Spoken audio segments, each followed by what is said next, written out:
Evangelho de Mateus, capítulo 5, versículos 13 a 20.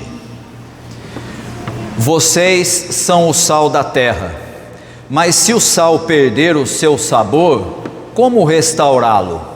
Não servirá para nada, exceto para ser jogado fora e pisado pelos homens. Vocês são a luz do mundo. Não se pode esconder uma cidade construída sobre um monte. Ninguém acende uma lâmpada e a coloca debaixo de uma vasilha. Ao contrário, coloca-a no lugar apropriado e assim ilumina todos os que estão na casa. Da mesma forma, brilhe a luz de vocês diante dos homens, para que vejam as suas boas obras e glorifiquem a seu Pai que está nos céus. Não pensem que vim abolir a lei ou os profetas. Não vim aboli-los, mas cumpri-los. Em verdade lhes digo que até que os céus e a terra desapareçam, de forma alguma desaparecerá da lei a menor letra ou o menor traço, até que tudo se cumpra. Portanto, todo aquele que desobedecer a um desses mandamentos, ainda que dos menores, e ensinar os outros a fazerem o mesmo, será chamado menor no reino dos céus. Mas todo aquele que praticar e ensinar esses mandamentos será chamado grande no reino dos céus. Pois eu digo que se a justiça de vocês não for muito superior à dos fariseus e à dos mestres da lei, de modo nenhum entrarão no reino dos céus. Esse é um texto que todos nós conhecemos.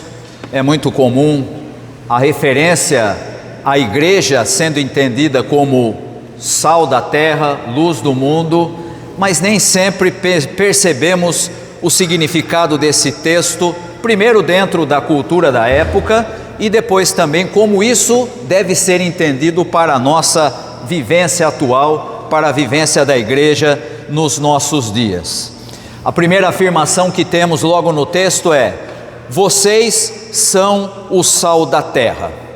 No mundo antigo, o sal era usado principalmente para conservar e para dar sabor. A imagem não é de algo que se destaca, mas daquilo que penetra e preserva o todo.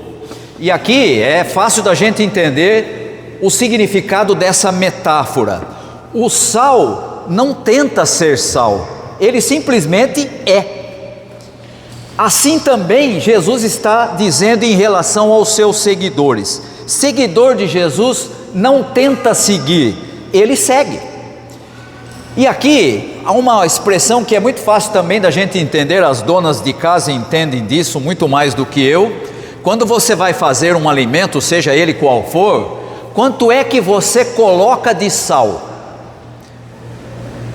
Já falaram assim para mim, uma pitada.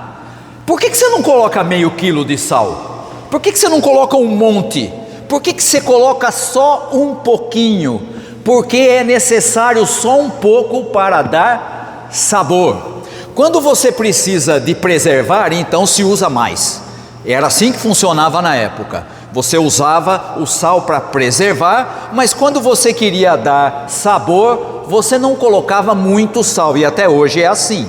Não se coloca muito sal, o que significa que a igreja, que é chamada a ser sal da terra, precisa estar presente, mas diferente do que se fala hoje, ela não precisa dominar nada, ela não precisa ser maioria, ela não precisa ser aquela que determina nem o rumo do país, como se fala hoje em dia, por exemplo, com aquilo que você conhece como bancada evangélica. Se fosse realmente evangélico, nem precisava se autodenominar, porque todos perceberiam que eles estão lá, mas não é bem isso que a gente vê. E portanto, o sal, que deveria ser aquele que dá sabor nos nossos dias, foi invertido. Ele é, hoje, entre os evangélicos, principalmente no Brasil, um projeto de poder, o oposto do que deveria ser. Mas aqui nós temos também, nessa afirmação de Jesus, uma metáfora coletiva, veja que ele não diz cada um de vocês, mas ele diz: vocês são o sal. Vocês está no plural. Jesus está definindo aqui a identidade coletiva do seu grupo de discípulos, de seguidores. Eles são chamados para um papel na sociedade mais ampla, e por isso eles são sal da terra. Eu me lembro, alguns anos atrás, eu tinha acabado de chegar numa igreja para ser o pastor daquela igreja, e quando eu entrei na cidade com o carro para conhecer a igreja, eu ainda estava sendo convidado para ser pastor lá, tinha uma placa na entrada da cidade, e estava escrito assim: Lençóis Paulista é do Senhor Jesus, povo de Deus, declare isso. E a hora que eu li aquilo, eu falei: meu Deus, que absurdo! Você dizer que Lençóis Paulista é do Senhor Jesus é uma redução incrível, porque a Escritura diz que todas as coisas são dele, foram criadas por ele e para ele, e nada sem ele subsiste. Mas tem gente que acha que só a cidade já é suficiente, só o país já é suficiente. Tem até gente que acha hoje que existe algum país no mundo que seja do Senhor Jesus. Nada mais absurdo e mais contrário do que a ideia de que apenas um país, uma cidade, um grupo ou pessoas especiais pertencem a Jesus. A metáfora aqui é coletiva. Vocês que são seguidores de Jesus, vocês são chamados para um papel na sociedade mais ampla. Por isso são o sal da terra toda, não de um pedacinho, não só da cidade, não só do grupo, não só do país, mas da terra toda. E aqui é interessante que Jesus faz uma afirmação que pode parecer um pouco estranha. Ele diz assim: se o sal se tornar insosso, sem sabor, ele não serve mais para nada. Você já conseguiu fazer o sal perder sabor? Experimenta fazer isso. O sal não perde sabor.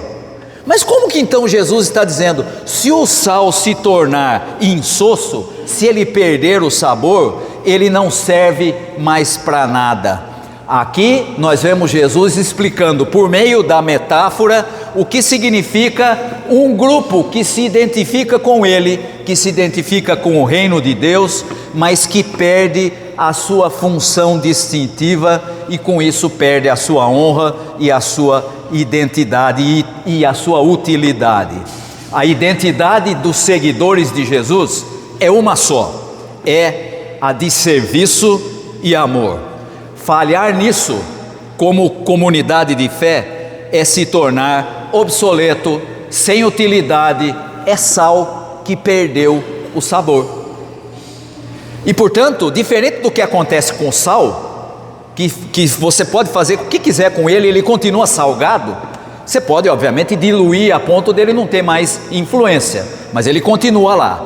Diferente do sal que não perde o seu sabor a troco de nada, a comunidade dos seguidores de Jesus pode se tornar insossa quando ela abandona os valores do reino de Deus e começa a achar que tem outra coisa melhor para fazer.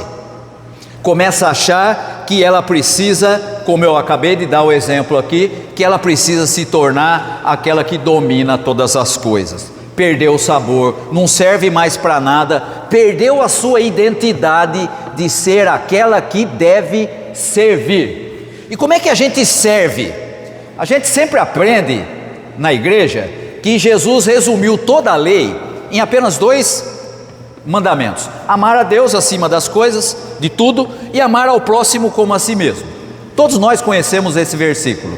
Como é que a gente serve a Deus? Não existe possibilidade de servir a Deus se nós não servirmos ao próximo. Ou seja, a igreja existe para ser serva de Deus, servindo a sociedade onde ela está colocada. Perdeu essa característica, não serve mais para nada. Ah, pastor, mas o pessoal se reúne, eles se gostam, eles se dão bem, tá? Grande coisa. Não é para isso que foi chamado. Ah, não, mas a gente tem um coral, a gente tem um grupo de louvor, a gente tem isso e tem aquilo, tudo funciona maravilhosamente bem. Tá, Tá servindo? Não, perdeu o sabor. A comunidade de fé é chamada para servir, e isso significa ser sal da terra, senão ela perde o seu sabor. Mas Jesus usa uma segunda ideia, uma segunda metáfora. Vocês são a luz do mundo, e a luz, ele diz, não é para ser escondida. E aqui a luz é aplicada de uma forma interessante, porque ele explica a metáfora da luz, dizendo que o que nós devemos fazer para ser luz é a prática de boas obras. Não sei se os irmãos perceberam, mas no texto que nós lemos, há um versículo ali, inclusive que eu normalmente uso aqui, quando a gente faz a celebração da ceia. Quando está terminando o envio da ceia, eu sempre faço referência a esse versículo: que a vossa luz brilhe entre os homens, para que glorifiquem a vosso Pai que está nos céus.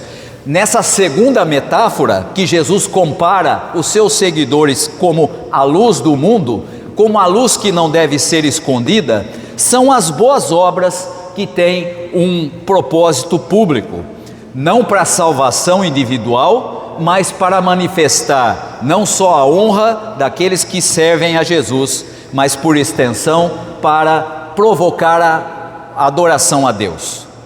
Luz não faz discurso na praça, ela simplesmente ilumina. As picuinhas doutrinárias que hoje são tão comuns nas igrejas, e uma fica brigando com a outra, porque a vírgula tem que ficar aqui ou a vírgula tem que ficar ali, porque essa é muito liberal, porque aquela é muito conservadora, porque essa é muito isso e aquela é muito aquilo. Isso tudo é evidência de que nós estamos colocando a luz embaixo da vasilha, em vez de sermos aqueles que levam as pessoas a adorar a Deus. Nós ficamos brigando um com o outro para ver quem tem mais razão.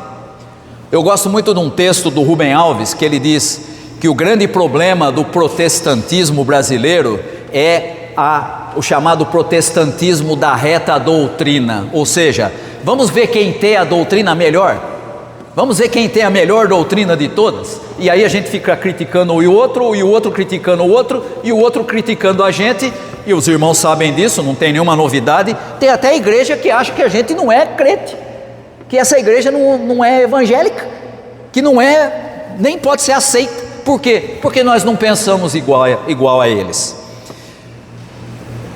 Gente pegando a luz e colocando embaixo da vasilha. O objetivo das nossas boas obras é glorificar ao Pai. Esse é o objetivo final. Quando as pessoas veem as obras do grupo de Jesus, que obviamente são o quê? As práticas de justiça, de misericórdia, de fidelidade, aquilo que nós falamos na primeira parte, a igreja que vive para servir. Quando ela vê isso, qual é a reação? Elas atribuem honra e glória ao Deus que a igreja representa. Na época de Jesus, isso era considerado como um ciclo de honra. O grupo, vivendo fielmente, atraía a honra para o seu Senhor celestial, que por sua vez, Deus confirma a honra do próprio grupo. Uma coisa puxa a outra, que puxa uma. E aí então, nós temos uma afirmação de Jesus que é importante, quando ele diz: não pensem que eu vim revogar a lei ou os profetas. E aqui hoje em dia tem muita confusão sobre esse assunto. Jesus reafirma que o seu propósito é absolutamente radical. Ele não veio para mudar a lei, ele veio para trazer algo novo, que se chama reino de Deus. Sabe de uma coisa? Sabe por que a gente não gosta muito do reino de Deus? Porque se o reino é de Deus, ele não pode ser seu, nem sobre a sua própria vida, nem sobre a sua igreja, nem sobre coisa alguma, nem no seu país, nem na sua cidade. O reino é de Deus, e portanto a gente acha linda a ideia, mas a gente não gosta muito desse negócio de reino de Deus, porque ela tira o poder da nossa mão. Você não manda mais, você não tem autoridade mais, você não decide a sua própria vida. Agora tudo pertence e está sob o controle daquele que é o rei. O reino é de Deus.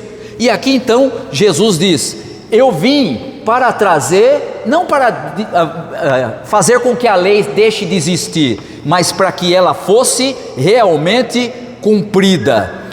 Veja, Jesus não é um cobrador de obediência aos mandamentos. Quem fazia isso eram os fariseus, o tempo todo. E aliás, tem hoje muita gente que faz exatamente a mesma coisa, não é? Nas igrejas isso é muito comum, não é? Ah, você viu o que o irmão fez lá?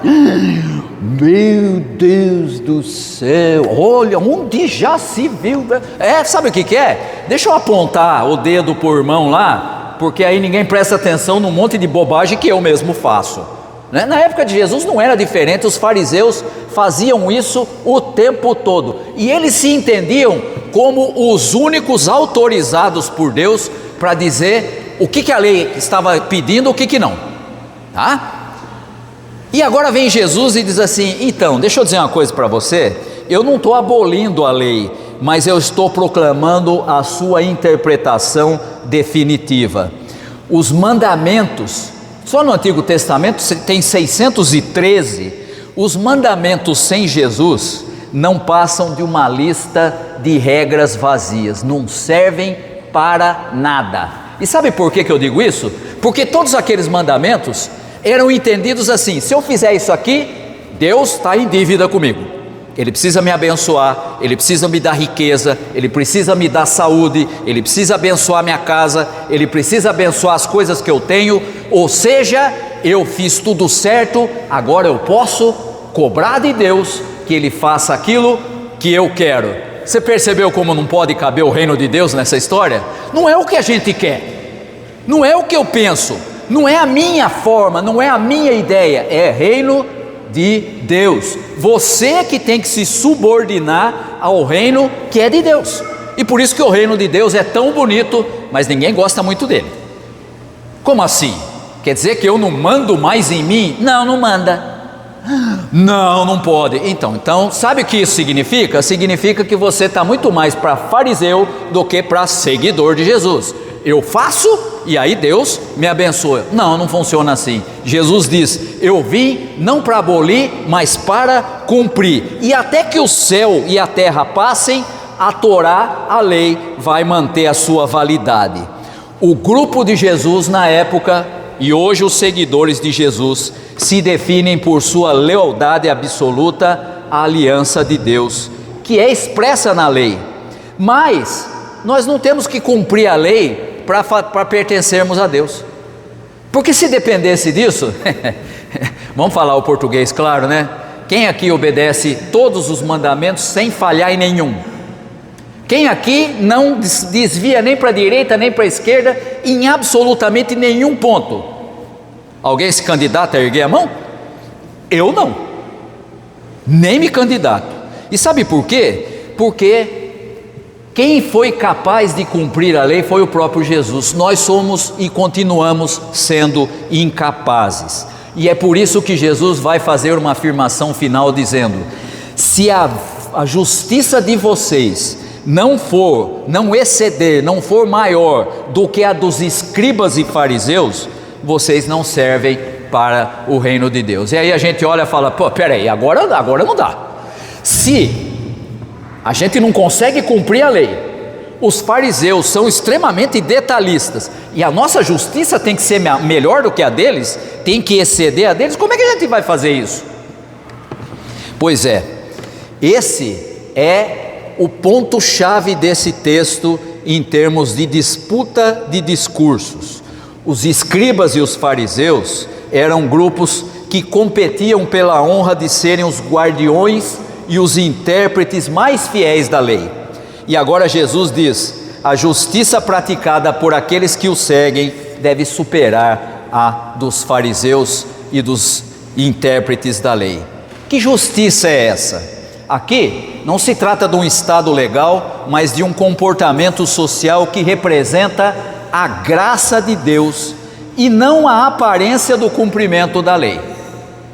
A lei, nas mãos dos religiosos da época e de hoje, vira o que o Rubem Alves chamava de pastilha para garganta. Sabe aquela história? Algo decorado, mas não vivido. É assim que se faz hoje em dia, né? O importante não é o que eu faço, o importante é o que as pessoas sabem que eu faço. Se ninguém souber o que eu estou fazendo de errado, todo mundo vai me elogiar. Olha que coisa boa. Pois é, isso é pastilha para a garganta.